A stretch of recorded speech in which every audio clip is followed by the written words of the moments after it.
আমরা সকলেই জীবনে অনেক স্বপ্ন দেখি, কিন্তু সব স্বপ্ন কি আর কখনো পূর্ণতা পায়? কিন্তু কিছু স্বপ্ন নিজের অজান্তে কখন যে তোমার হাতে ধরা দেবে তুমি নিজেও বুঝতে পারবে না। আর আজকের দিনটা ছিল আমার একটা স্বপ্ন পূরণের দিন। দিদি নাম্বার ওয়ানে যাওয়ার কার না স্বপ্ন থাকে বলো, সেটা আমারও ছিল। আর আজকে আমি চলে গেলাম দিদি নাম্বার ওয়ানের অডিশন দিতে। জানি না দিদি নাম্বার অনেক কোনোদিন পৌঁছাতে পারবো কিনা, কিন্তু অডিশনে যেতে পেরেছি এটাই আমার কাছে অনেক পাওনা ছিল। হ্যাঁ, আজকে ছিল দিদি নাম্বার ওয়ানের অডিশন। আর ওখানে গিয়ে কি কি কোশ্চেন করা হলো আর কেমন কি হলো পুরোটাই তোমাদের সঙ্গে শেয়ার করবো। তো প্রথমেই বলি, অডিশনটা ছিল মুরারই ব্লকের আমরা কজন ক্লাবে। আর বাড়ি থেকে নিয়ে আসতে বলা হয়েছিল শুধুমাত্র এক কপি ছবি। টাইমটা ছিল 11টা থেকে। কিন্তু এসেই দেখি এত বড় লাইন। দেখো দেখো, আমার আসার আগে অলরেডি 156 জন চলে এসেছি। তাহলে বলো আমার লাইনটা কত নম্বরে ছিল? হ্যাঁ হ্যাঁ জানি, আমার মতো তোমরা তো মূর্খ নও। তা আমি বলে দিই, আমার ছিল 157। তো দেখো, প্রথমে একটা ফর্ম দেওয়া হয়েছিল, যে ফর্মটায় বেসিক কিছু লেখা ছিল, যেমন তোমার নাম, ঠিকানা, তোমার কোয়ালিফিকেশন। তার মধ্যে যেটা ইম্পর্টেন্ট ছিল সেটা হচ্ছে তুমি দিদি নাম্বার ওয়ান নিজেকে কেন মনে করো। তো দেখো, আমাদের লাইফে সবারই একটা না একটা স্ট্রাগল থাকে, তবেই না আমাদের জীবন। কারণ আমরা সবাই প্রত্যেকে জীবনে কিছু না কিছু ফেস করে বড় হয়েছে। সেই রিলেটেড তুমি কিছু লিখতে পারো, যে তুমি কিভাবে বড় হয়েছো, মানে প্রায় তোমার লাইফের স্ট্রাগলটা তুমি লিখতে পারো। হ্যাঁ, এখানে খুব একটা বড় জায়গা থাকে না, জাস্ট 2 থেকে 2.5 লাইন দেওয়া থাকে, তার মধ্যে ছোট করে তোমার লাইফ স্টোরিটা লিখতে হবে। তো দেখো, সে মতো আমিও লিখেছিলাম, সবাই সবার লাইফ স্টোরি লিখেছিল। তো তারপর 10 জন করে ভিতরে দেখা হয়েছিল ইন্টারভিউর জন্য।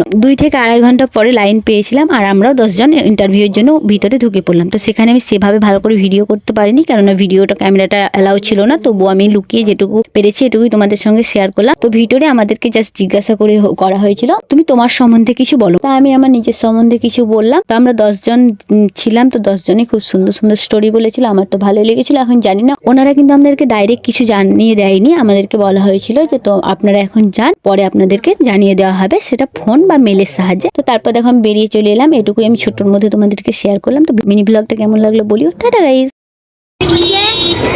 দেখাবে সেই পাবে।